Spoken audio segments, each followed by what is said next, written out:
nuk ekziston ditë që Zoti të fali dhe të mëshiroj dhe të çregistroj nga regjistrat e xhehenemit, siç çregjistron ditën e Arafatit.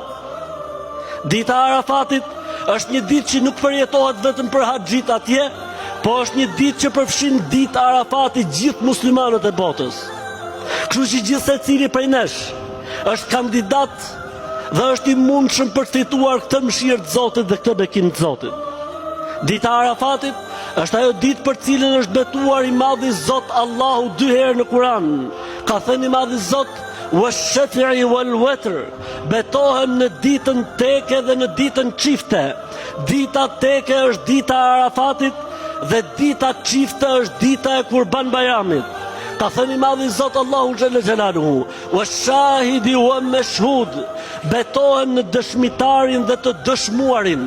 Vjen hadithi dhe transmetimet që tregojnë se i dëshmuari është dita e Arafatit. Është quajtur nga Allahu xhalla xhelaluhu mashhud, dita e dëshmuar, se aty njerëzit dëshmojnë mëshirën dhe faljen e Zotit, jo vetëm ata që prezantojnë në Arafat sepse ata kanë trajtim veçantë, po edhe njerëzit e tjerë